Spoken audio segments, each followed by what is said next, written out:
3, 2, 1.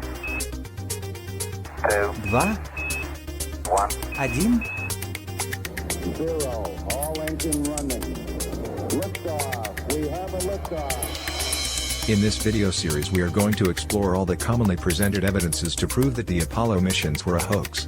However, there are a lot of misconceptions surrounding this topic, so our job will be to separate the weak evidences from the solid evidences, or what we like to call, the real smoking guns, from the not-so-smoking guns. So join us now on this adventure, as we go into the lies which NASA has told, in order to cover up the truth which they are trying to hide from us. Tranquility Base here. The Eagle has landed. Hello, everyone. Welcome to another Smoking Gun series.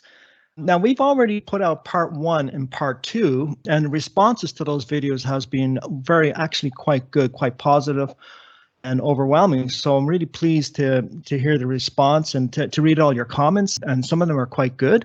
So please continue to do that, and we'll respond as much as we can accordingly, given our own schedules. But in this particular video, I would actually like to focus more on Rasa's background, because I think it puts this into better context for those that are watching this. And we did touch on that in part 1, but we didn't go as far as I would have liked to. So I'm going to ask Rasa to explain a little bit more and get into some details about his background and what led him to where he is now, in other words, his journey. And I'd actually like to start, Rasa, welcome back. I'd like to ask you, you had an actually very interesting start and very positive influence in your life in terms of your parents. I kind of like you to start there, because not all of us have had that positive influence. Talk about putting somebody on the right track, if you could start there. Yes, I was very fortunate that my mother raised me up to be skeptical of the government.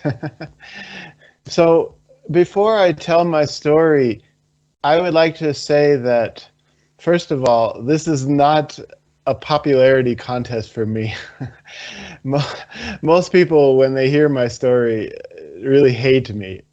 Half the people are going to hate me, half the other people are going to think I'm making this up. And that's understandable, because my story is quite hard to believe. But, all I can tell you is just try to research the things I'm about to say, and then you'll come to the same conclusions I have.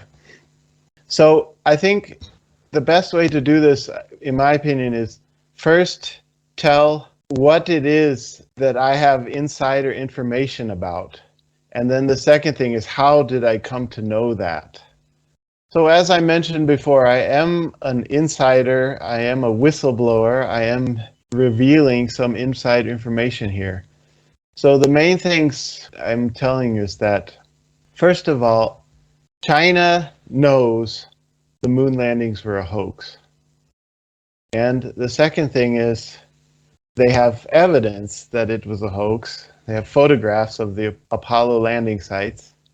And the third thing is, they actually have a deal with NASA. The deal is, if you guys don't blow the whistle on us, we will continue sharing technology with you. And that has been the deal ever since 1984.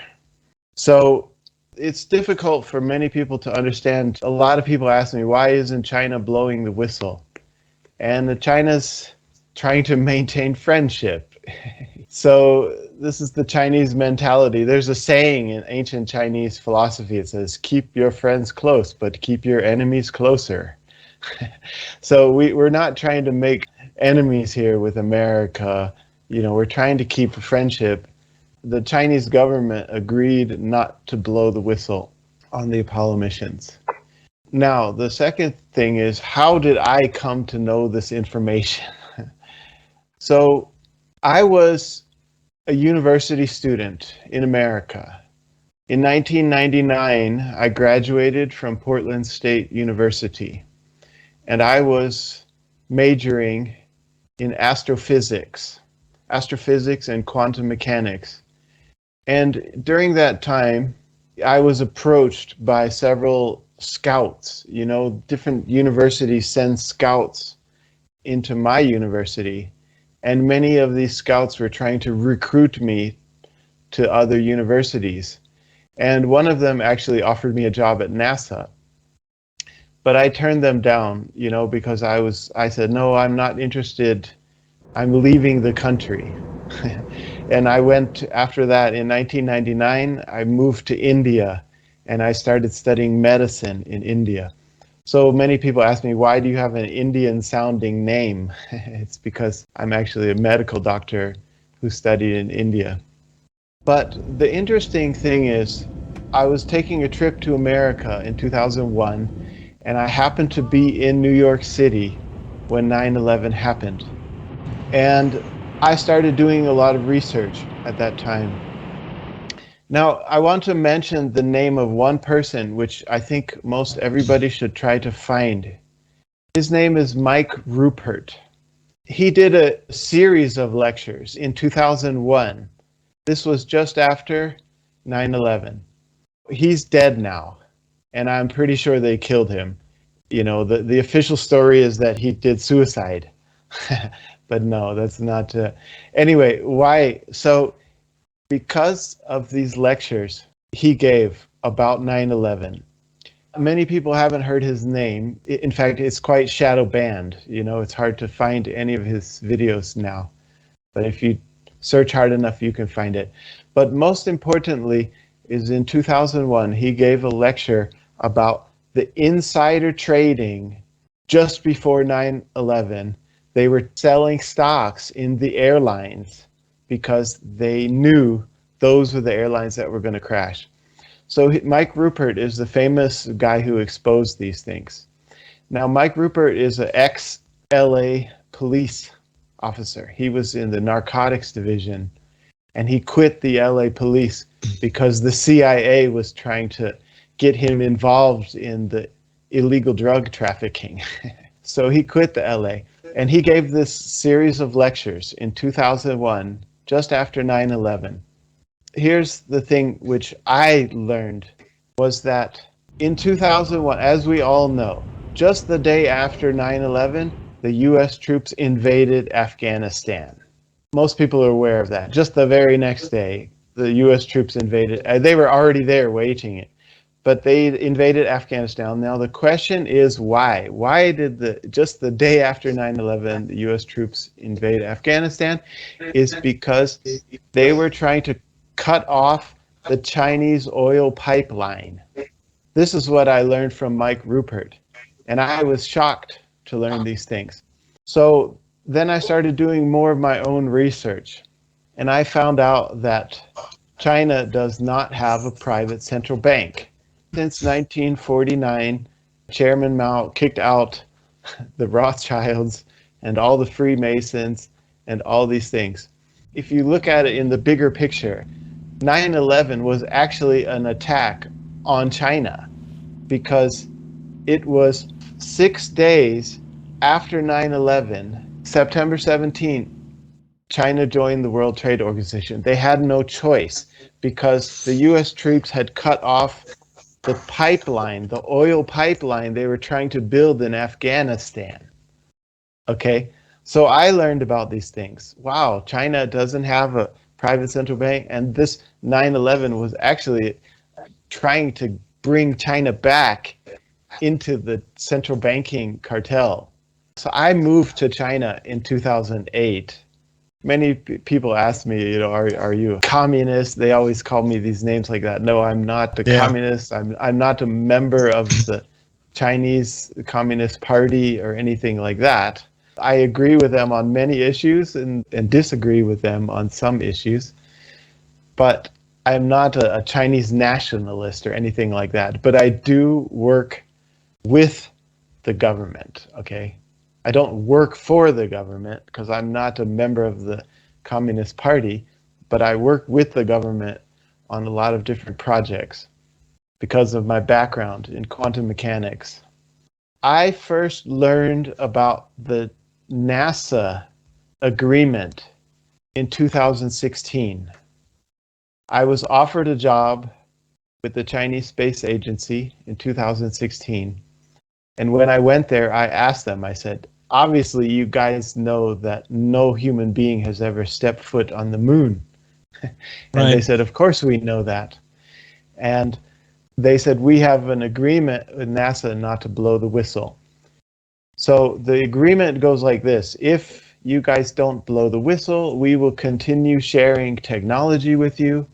And if you just wait for it, we will blow the whistle on ourselves. Okay? So this agreement was made in 1984. Okay, this was when China was admitted to the Outer Space Treaty of the UN. Okay, in 1984. If you just go to the Outer Space Treaty, you can see China was let in 1984, and this is where they made the agreement. From that time, the EU and the NASA were helping the Chinese space program from 1984. And they just said, look, we will continue supplying technology with you, just don't blow the whistle on the moon landings. NASA also said, we are going to admit it was a hoax just after Artemis 3. Okay, as soon as we can land a man on the moon for real, then we're going to admit that that was the first man. So China taking their word for it, they agreed to do that. That's the other reason why we're not blowing the whistle. Myself personally, I never agreed to not blow the whistle. You could say that here in China, it wouldn't be gentlemanly of me to be doing what I'm doing, you know, because there's an unwritten agreement among all Chinese space agency employees is that we just don't talk about these things. In the schools here in China, they do not teach that the moon landings were real, okay? It's not taught to children in schools here that human beings have stepped foot on the moon. So we just kind of avoid the subject. We don't say whether it's real or we don't say whether it's fake. There are many Chinese web pages which talk about it being fake, and there's even mainstream Chinese government documentaries about it being fake, but they don't publish that in English, you know. Anyhow, the point is, I only come onto YouTube and Facebook because these sites are actually banned by China, right? So I'm pretty much free to say whatever I want there because they're not monitoring this anyway. If I were to make my own Chinese webpage, right, then they would monitor that. And that would be ungentlemanly of me to do that in China, in Chinese. You know, us, the people who work for the Chinese Space Agency, we don't publicly expose it as a hoax. Yeah. I have a question for you, Rasa, if you don't mind. So basically what you're saying is that you're not speaking for China nor the space agency, you're speaking for yourself. And that gives you some cover here, right? Right. I could lose my job if they found out I was doing this, you know. Okay. Definitely. It's ungentlemanly of me because it's kind of an unwritten thing. We don't talk about it, the hoax, publicly in China anyway. Okay. The other thing that I just want you to elaborate slightly on, we get back to the topic at hand here, and you mentioned the private central bank. There's probably some viewers out there, a lot of the viewers are really in tune with what you're talking about. For those that are not really understanding the importance of having a private central bank, pro or con, maybe you can just give a little bit of background on that. Yes. As I mentioned, I'm quite a historian. My first book is about to be published about the history of the private central banks. And this is the most important thing because once a country has a private central bank, then all of the politicians are going to be puppets of that private central bank. The most important thing you could ever study is the history of the creation of the private central banks. You know, it all began in 1609 with the creation of the Dutch Republic, which was the first private central bank. And then the Dutch took over England in 1694. They created the first private central bank of England. And then in 1800 was the first private central bank of France. And then in 1893 was the first private central bank of Italy. And then they came to America. In 1913, as we all know, was the creation of the private central bank of America. And then they went to, of course, the Soviet Union. The Soviet Union was created, the private central bank, in 1917. And then Germany in 1918 was the creation of the Weimar Republic. And finally, in 1939 was the creation of the private central bank of Spain. So pretty much by that time, they had control over the whole world. You know, every country had a private central bank at that time by 1939. So I made a documentary about this. It's a really nice documentary in case you haven't watched it. But I didn't tell the full story there because I didn't talk about China, okay? China had a private central bank from 1912. The last emperor was kicked out of China, and then they created the private central bank of China in 1912, and that lasted until 1949. So you can say what Chairman Mao did was he did an Andrew Jackson on us. You know how Andrew Jackson ended the bank in America?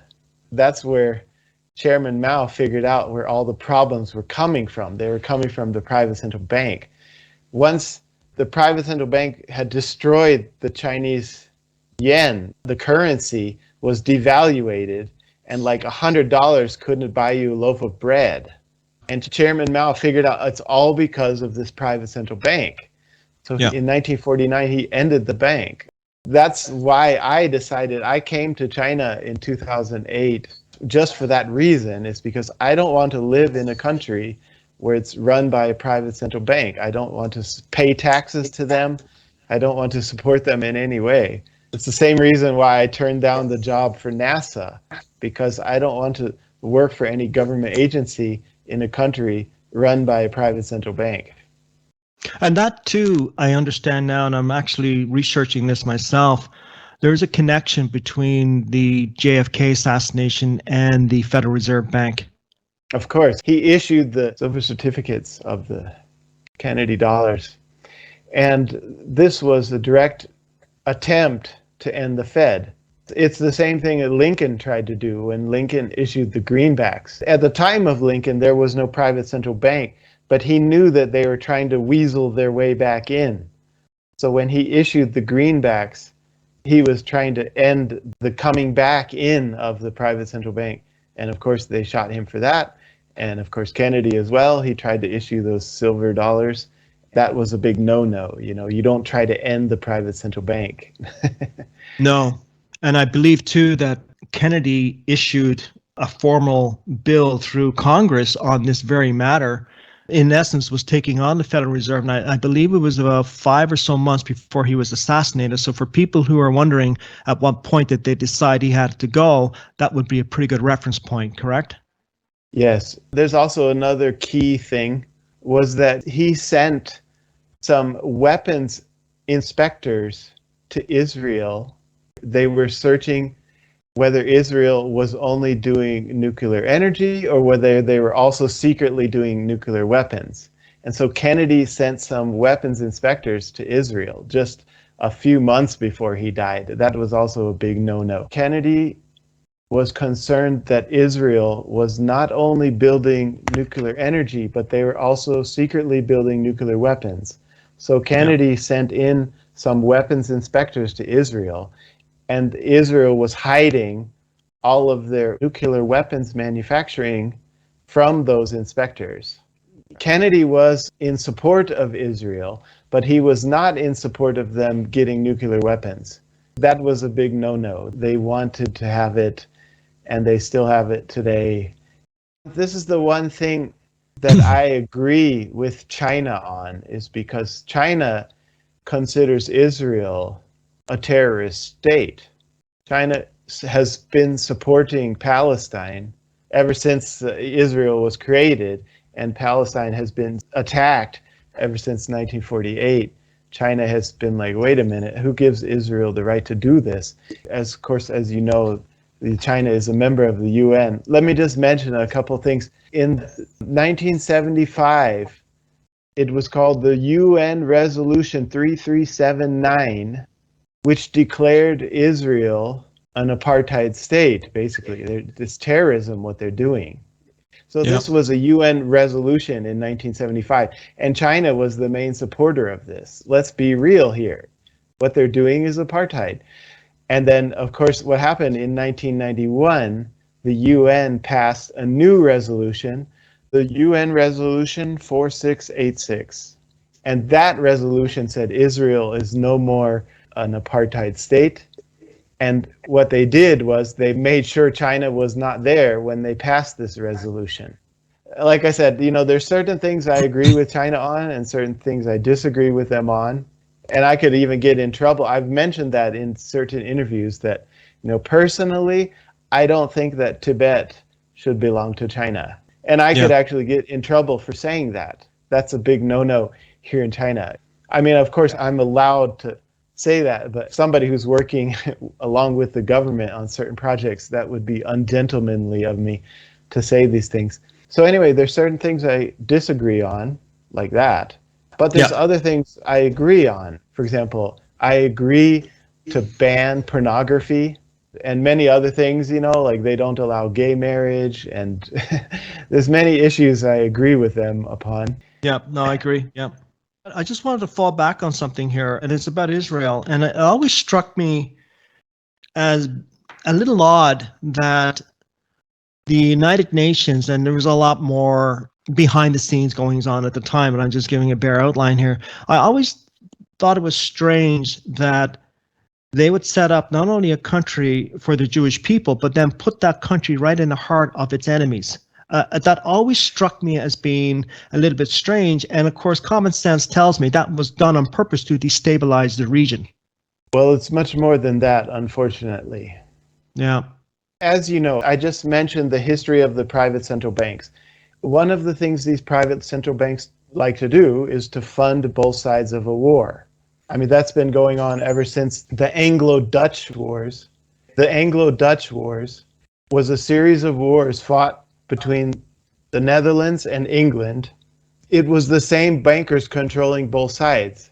That's going back until the 1600s, Yeah. So there's 400 years of the same bankers controlling both sides of every war. Now, why do they do that? It's not just for financial gains. No, it's much worse than that. The reason why they do that is because in their eyes, this is helping to fulfill messianic prophecy. The reason why these guys do that is because they believe in their hearts that war and bloodshed will help to usher in the return of the Messiah.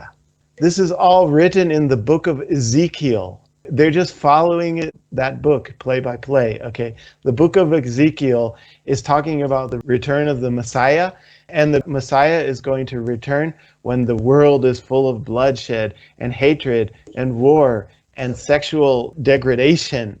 They love these things. So that's why, when it comes to Palestine, they could have easily wiped Palestine off the map in 1948, but they didn't want that. They want to perpetuate the torture, the terror, the bloodshed, because in their eyes, that's going to help usher in the return of the Messiah. Exactly. And that kind of also, we're getting into another area here, and I'm going to ask you, choose your words carefully just for the censors. Number one, Kennedy himself was warning of, and I think he warned people of this 10 days before he was assassinated, and that was secret societies. Because this is a big issue for me, and I think it is for you too, Rasa, and given your perspective where you are right now in China, and given your background and your perspective on, the politics of it all, the last 3 years, I kind of put that into the context of it came out in the open, if I could put it that way. So you got these Freemasonic societies, you got the Illuminati, you've got a lot of these that people scoff at, but are very, very real. And as you just said, they love numbers and rituals. It's very important to them. Specific dates, very important to them. That's why, because you see all these overtones and overlaying of Illuminati symbols within, let's say, the JFK assassination, because it's them signing their work. And they have to adhere by a certain tradition, whatever way you want to put it. They have certain rules that they have to go by themselves. For example, predictive programming, which we see in Hollywood. So if you could just maybe talk about that a little bit, the secret societies and how this all culminated in the last 3 years. First of all, let me mention this. There is a book here in China. I don't know if you can see the English is here. It's called Currency Wars. If you go to Wikipedia, okay, and you just type in Currency Wars, and it's telling you about this Chinese book.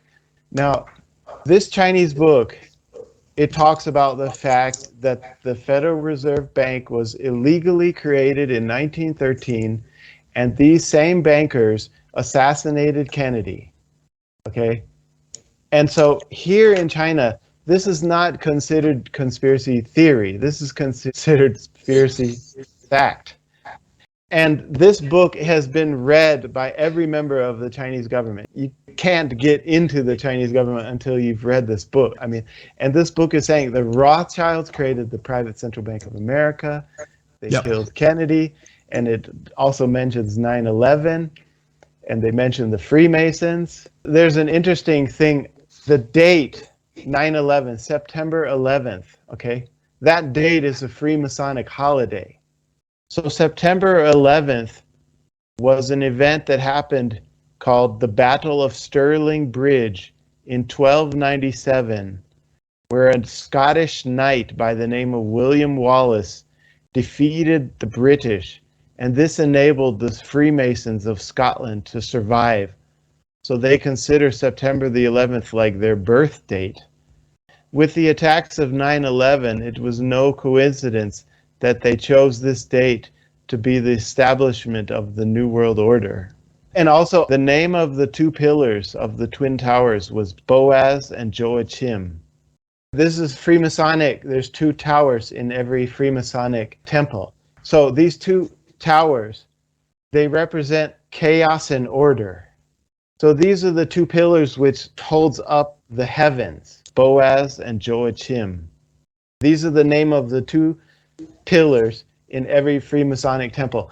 And the coming down of the pillars, the coming down of the Twin Towers, there's a Freemasonic symbolism here.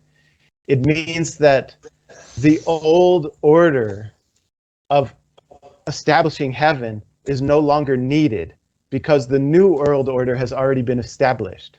Okay? The two towers held up the heavens, but once the two towers come down, that old system of order isn't needed anymore because the new world order has already been established. So these are fully Freemasonic symbolisms. The creation of the Twin Towers, the coming down of the towers, and you can see, like a Disney and all these others were showing the symbolism of the towers coming down, and even Hitler, he went to Vimy Ridge to visit the Twin Tower temple there in France. I don't know if you're familiar with that one. Well, I haven't seen it, no, but that's interesting. Yeah, there's a Twin Tower. I think it's a World War I museum. That is fascinating. So coming back to my point, in China, this is not considered conspiracy theory. This is considered conspiracy fact. All this stuff, how the Rothschilds illegally created the Fed, this is what China is trying to prevent. We're trying to fight for our freedom here. We don't want to have a private central bank. I mean, this was what the Korean War was about. China was trying to help North Korea free themselves from the private central bank of South Korea. And this is also what the Vietnam War was about. China was also trying to help Vietnam escape from their private central bank, but it didn't work. Some people are going to label you, and I want to clarify this, some people are going to label you a communist for saying that. So, be prepared for that. And I thought I would just bring that up because you have a counter argument to that accusation. And I'd just like you to give that counter argument. Well, first of all, many people don't know that Karl Marx was expelled from Germany. He had to go live in England, where he had to live the rest of his life out, basically in hiding. He couldn't even speak English, and he wasn't allowed to publish any more books. So he was banned from Germany. And the reason he was banned from Germany was because he did not agree with the communists who were planning on launching the Bolshevik Revolution. So when you say the word communism, we're talking about Bolshevik communism. Bolshevik communism was created by the same bankers who created the private central bank of America. The Bolsheviks, Trotsky, and they were all puppets. They were put in place, given money by the bankers in America to launch the Bolshevik Revolution. And the first thing they did was they created the private central bank of the Soviet Union in 1917.